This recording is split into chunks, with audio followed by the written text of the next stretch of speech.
হচ্ছে ওই লোহার গেট দেওয়া থাকে, তাই না? জানবে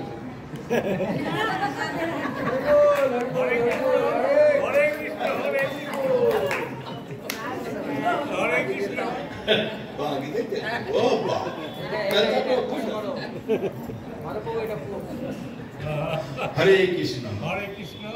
তাহলে দুতম পানম স্ত্রী শোনা এই 4টি কলির জায়গা। আর 5 নম্বর হচ্ছে অর্থের প্রতি লালসা। এই লালসা যার হয়েছে ভজন সাধন সব গেছে বাস। আর একেবারে সর্বস্তরের মানুষের মধ্যে এইটাই লালসা। তাই আমাদের ধর্মরাজ যুধিষ্ঠিরকে প্রশ্ন করেছিলেন বক্ররূপী ধর্ম, কাচা বার্তা কিম আশ্চর্যম ক পন্থা ক সুখী ভবে।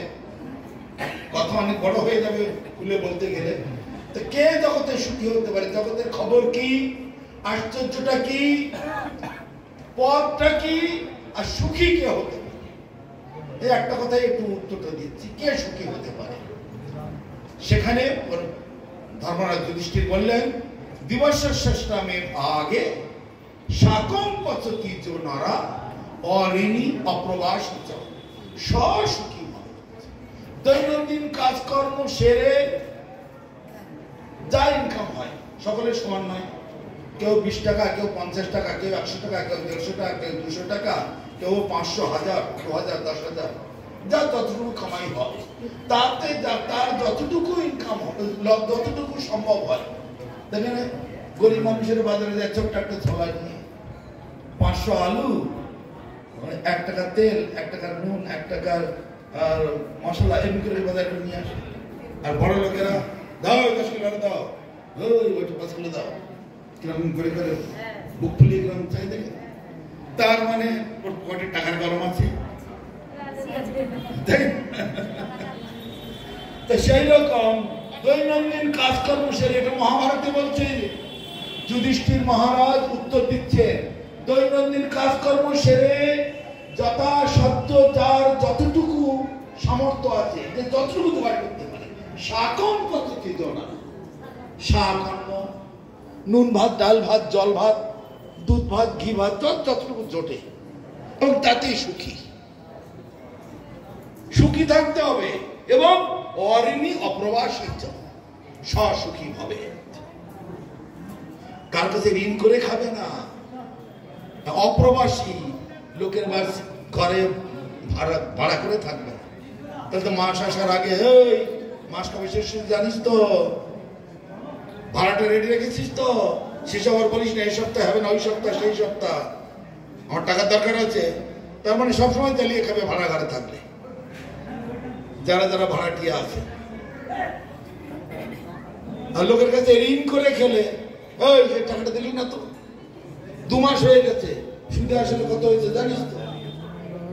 তাই বলছে অঋণী অপ্রবাসিত, তোমার যা শুনে তাতেই ঋণ করে খেয়ে আর পরের কাছে ভাড়া করে আমাদের গোস্বামীগণ কাজ করে রেখেছে কিরকম, আজকে রাত্রি এই গাছ, কালকে রাত্রি ওই গাছ, তারপর দিন আমার ওই গাছ, তারপর দিন আমার এই সুন্দরগড়ের গাছ। কেন? এক গাছ তোলায় যদি রোজ থাকি কিন্তু একটা আসক্তি নেই। যেমন আমাদের মায়েরা বাবারা যেখানে যেখানে দেখা করেছে যদি বলা হয় তুমি এখানে ছেড়ে দিও, এখানে যাও নাই, যেখানে না আমরা এখানে আছি, ভালো আছি, কেন আর 2 দিন তো আছে মাত্র, তার মানে তার মধ্যে ছেড়ে দিতে আসক্তি এসে গেছে, নড়ে অন্য জায়গায় এসে তাই না? তাই জন্য গোস্বামীগণ 1 রাতের বেশি থাকতেন না এক গাছ তলায়। তাই যুধিষ্ঠির মহারাজ উত্তর দিচ্ছেন দিবসশ্রেষ্ঠামে ভাগে শাকম পদ্ধতি জনরা অঋণী অপ্রবাসিত সুখী হবে, সে একমাত্র সুখী হতে পারে। কটা দিনের তো এখানে খেলা, রাজা হও আর মহারাজা হও আর নেতা হও আর মন্ত্রী হও আর সিনেমার আর্টিস্ট হও আর তুমি যত বড় বিশ্ব চ্যাম্পিয়ন হও না কেন, একদিন এই 4 কোটার মাঝখানে যেতেই হবে। হ্যাঁ, 4 জনের ঘাড়ে চড়ে বলহরি বলহরি করতে করতে তোমাকে যেতে হবে তোমার শেষ ঠিকানায়। তখন আর তোমার কোনো দাম থাকলো না। এক জমিদার, সে সবসময় খুব দম্ভ অহংকার নিয়ে চলত। আর তার চাকর, এখানে উঠলি কেন, এখানে উঠলি কেন, জায়গাটা মুছে দে, তোর জায়গা ওইখানে, এখানে আসলি কেন। তার সূচিবাহীগিরি। তারপরে খাওয়ার সময়, এই বাড়ির বাইরে ওইখানে দাও, এই ওই দিক সরে দাও, এই তো এই জমা করে এখানে আসবে না, এখানে তখন আসবি, চান করে এসে এই কাজটা করবি, এইরকম সূচিবাহীগিরি। ধীরে ধীরে ধীরে ধীরে সেই জমিদার তো বুড়ো হলো, সেই কর্মচারী সেও বুড়ো হলো। ধীরে ধীরে এরও মৃত্যু হলো, ওরও মৃত্যু হলো। দুজনেই শ্মশানে গেল। শ্মশানে জমিদার ওখানে, আর সেই বাড়ির ভিত্তটা সেও তার পাশে। তো ওই ভিত্তটা আগে মরেছে, তার ওই তার মরাটা আগের নম্বরে, তারপরে সেই জমিদারের নাম্বার। জমিদারের ছেলেগুলোরা বলছে তুমি একটু পরে দিও, ওই ছেলেদেরকে বলছে, আর আমার বাবা একটু আগে কাজটা করে দিই। চাকরের ছেলেরা বলছে যত বড় জমিদার হওয়ার লাট সাহেব হও না কেন, আমার বাবা আগে এসেছে, আমার বাবার বডিটা আগে এসেছে, তোমার জমিদারিটা সব তোমার কাছে, এখন আর তোমার কোনো দাম নেই। তোমার জমিদারও যা, আমার বাবা চাকর সেও তাই, এক লাইন, যে আগে এসেছে সে আগে করবে, তোমার বাবা করে। আর তোমার জমিদারে গেলে চাকরের সাথে। এইটা হচ্ছে এইটা হচ্ছে পরম সত্য, তাই কি না? তবে এইগুলো বাস্তব জ্ঞান, বাস্তব বিচার, এখানে কোন ফুটানি চলবে না। একদিন মাটির ভেতরে হবে ঘর, ওরে মন কেন বাঁধো দালান ঘর। অতএব আমাদেরকে সবসময় সজাগ থাকতে হবে। আসল কথায় আসি, এ তো খানিকটা জোকারিক কথা বলার মতো। কেন ধাম, কিসের ধাম, কি কারণ? ধাম তো পৃথিবীতে অনেক আছে। তো ভক্তিবিনোদ ঠাকুর বলছেন, নবদ্বীপ হেনগ্রাম ত্রিভুবনে নাই, জহি অবতীর্ণ মোর চৈতন্য গোসাই। সমগ্র ব্রহ্মাণ্ডের মধ্যে জন্মদ্বীপ শ্রেষ্ঠ। জন্মদ্বীপ মানে পৃথিবী।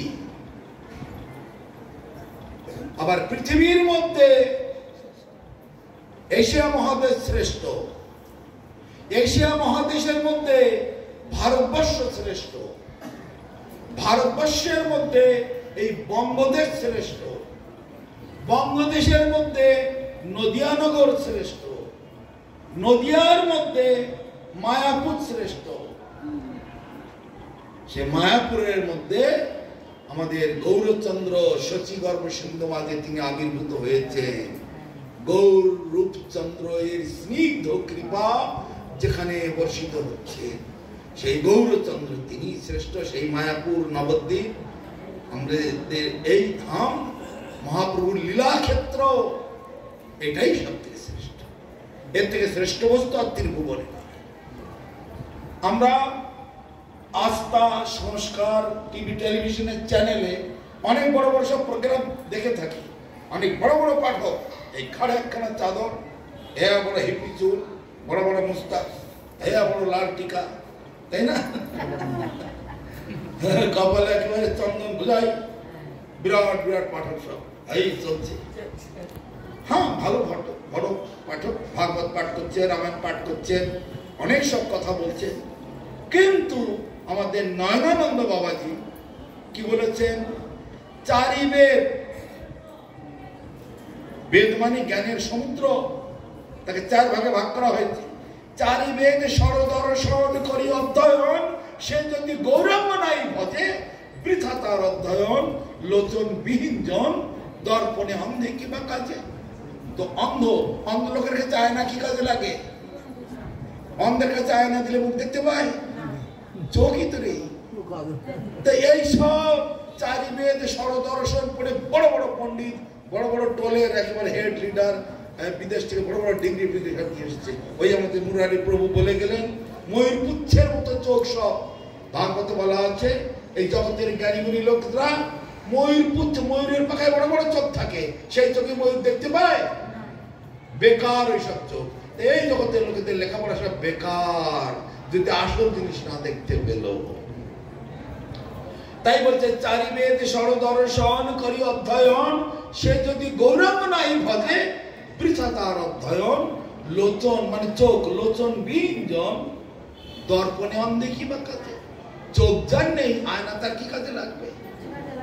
তারপরে বলছেন বেদ বিদ্যা দুই কিছুই না জানতো, সে যদি গৌরাঙ্গ জানে সার, নয়নানন্দ বনে সেই সে সকলই জানে, সর্বসিদ্ধি করতলে তার। শুধু গৌরাঙ্গকে জানলেই সব হাতের মুঠো। কিন্তু দুর্ভাগ্যক্রমে এইসব বিশাল বিশাল পাঠকেরা আর এই মহাকুম্ভের যে কোটি কোটি সাধুরা এসেছেন, আমি তাদের নিন্দা করছি না, নিজ নিজ অধিকার বশত যা সেই করছেন, ঠিক আছে, আমরাও ধন্যবাদ করি সকলকে। কৃষ্ণ অধিষ্ঠান সর্বজীবে জানি সদা, করিবে সম্মান সবে আদরে সর্বদা। সকলকে আমরা সম্মান করি। কিন্তু এই কোটি কোটি সাধু আর এই বড় বড় জ্ঞানী গুণী লোকেরা, এই বড় বড় পাঠকেরা নিত্যানন্দকে চেনেন না, মহাপ্রভুকে চেনেন না, পঞ্চতত্ত্বকে চেনেন না, হরে কৃষ্ণ মহামন্ত্র কীর্তন করেন না। হরে কৃষ্ণ, তাই বুঝুন কি পেলেন তারা? নাম রূপে কলিকালে কৃষ্ণ অবতার, আর নাম হইতে হয় সর্বজগৎ নিস্তার। অতএব কলিযুগে নাম যোগ্য সার, আর কোন ধর্ম কইলে নাহি পায় পার। কিছুই হলো, এটা আমার কথা নয়, এটা তো শাস্ত্রের কথা। অতএব আর কোনো কিছু দ্বারা আমাদের উদ্ধার হওয়ার কোনো রাস্তা নেই। তাহলে বেদ বিদ্যা কিচ্ছু জানতে হবে না, শুধু গৌরাঙ্গকে জানলেই হবে। আর সেই গৌরাঙ্গ এখানে আবির্ভূত হয়েছে, আকাশ বাতাস সবকিছু মোহিত হয়ে আছেন, এখনো তিনি আছেন। অদ্যাপিও সেই লীলা করে গৌর রায়, কোন কোন ভাগ্যবান দেখিবারে পায়। এখনো তিনি আছেন, তিনি লীলা করছেন, তিনি এখনো গঙ্গায় সাঁতার কাটছেন, এখনো হরিনাম সংকীর্তন করে পাড়ায় পাড়ায় ঘুরছেন। কিন্তু আমাদের চোখ কোথায়? আমাদের তো ময়ূরের পাখার চোখের মতো বড় বড় চোখ, আসল জিনিস তো দেখতে পাই না। তাই বলছে যাও ভাগবত পড় বৈষ্ণবের স্থানে, এখন আশ্রয় করো গোবিন্দ চরণে, গোবিন্দের ভক্ত মনের নৃত্য করো সঙ্গ, তবে তো বুঝবে তুমি সিদ্ধান্ত সমুদ্র তরঙ্গ। তাহলে সাধু সঙ্গ করতে হবে, ভাগবত অধ্যয়ন করতে হবে। মায়ার দ্বারা আবৃত হয়ে আছে ধাম। ব্রহ্মপুর বলি যারে ভাগবতে গায়, মায়া মুক্ত চক্ষে আহা মায়াপুর ভাই। সেই মায়া কৃপা করি যার উঠায় যখন, আঁখি দেখে সুবিশাল চিন্ময় ভবন।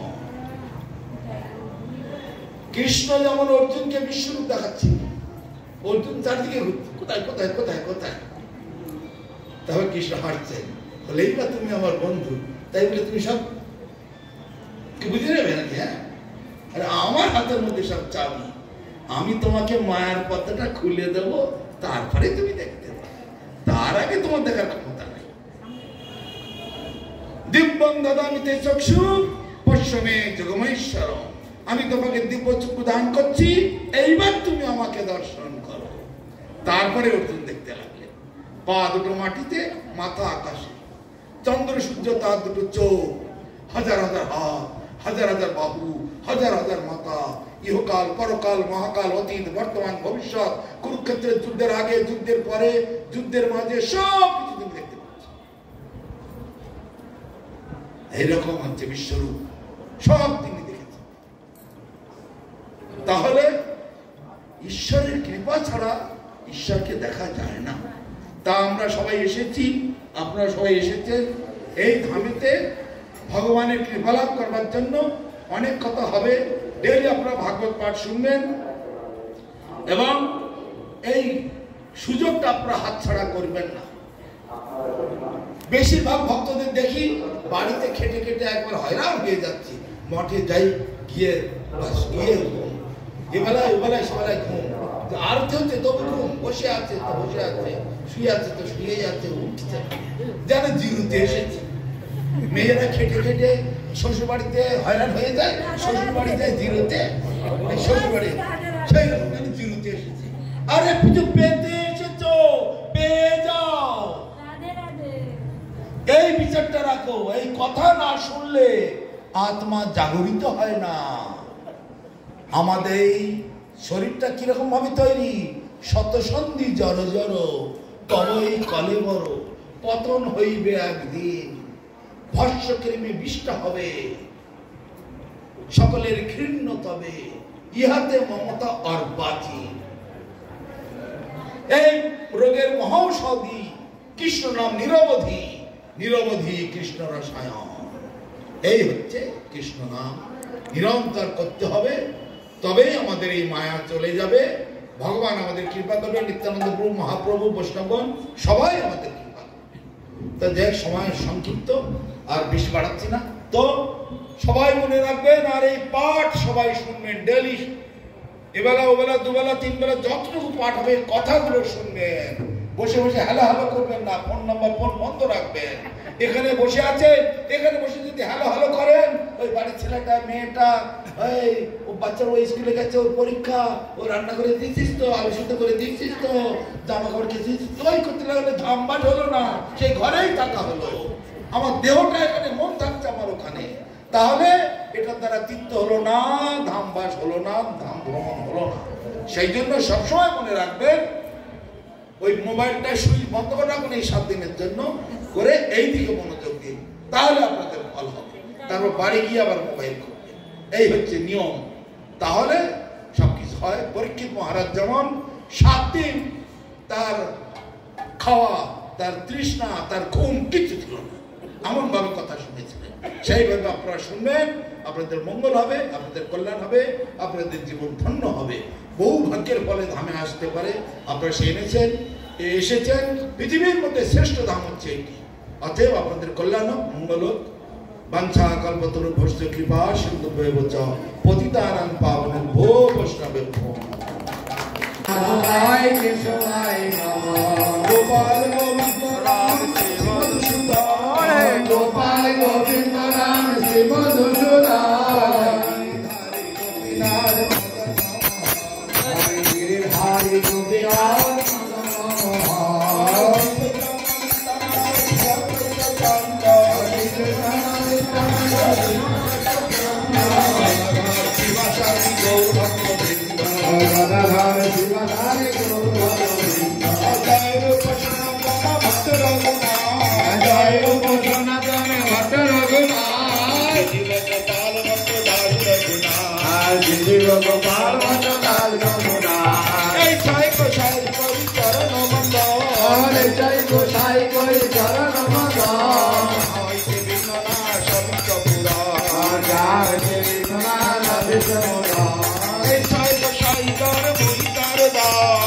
জয় গোসাই যার মহিলার দান, সবার কদরে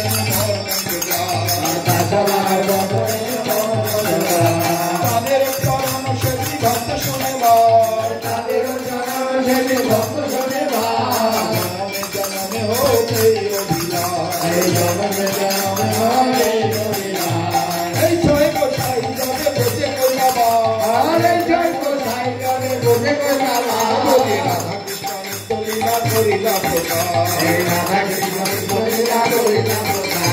আনন্দে বল হরি ভজ বৃন্দাবন, আনন্দে বল হরি ভজ বৃন্দাবন।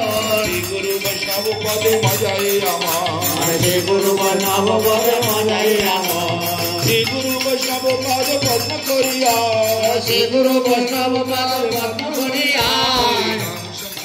কহে নরতমরা, নাম সংকীর্তন কহে নরতমরা। হরে কৃষ্ণ হরে কৃষ্ণ কৃষ্ণ হরে হরে, হরে হরে কৃষ্ণ হরে কৃষ্ণ কৃষ্ণ কৃষ্ণ হরে হরে, হরে কৃষ্ণ হরে কৃষ্ণ কৃষ্ণ হরে হরে, হরে কৃষ্ণ হরে কৃষ্ণ কৃষ্ণ কৃষ্ণ হরে হরে।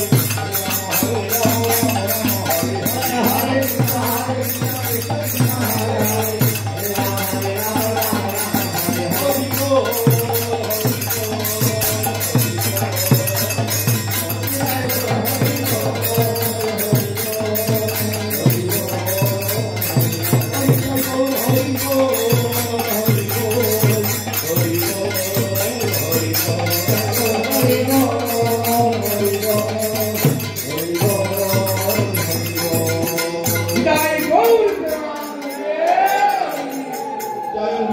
महांश परित्राचार्य प्रजाष्टोत्तर श्री जगद्गुरु श्रीमद भक्ति सुंदर गोविंद देव गोस्वामी गुरु महाराज की जय। श्री गुरु गौरांग धर्म गोविंद सुंदर गिरिधारी गोपाल गोपीनाथ मदन मोहन जी की जय। अनंत श्री विभूषित विष्णुपाद परमहंस श्रील भक्तिरत्न श्रीधर देव गोस्वामी परम गुरु महाराज की जय। भगवान श्री गोप सुंदर जीव की जय। भगवान श्री भक्ति सिद्धांत सरस्वती गोस्वामी प्रभुपाद की जय। श्री चैतन्य चरितामृत की जय। कृष्णदास कविराज गोस्वामी प्रभु की जय। समागत सत्संग मंडल की जय। जय धामवासी भक्त वृंद की जय। परिक्रमाकारी भक्त वृंद की जय। विश्वव्यापी श्री चैतन्य सारस्वत भाट की जय। वैष्णव मंडल की जय। मंगल हरिनाम संकीर्तन की जय। मंगल हरिनाम संकीर्तन की जय।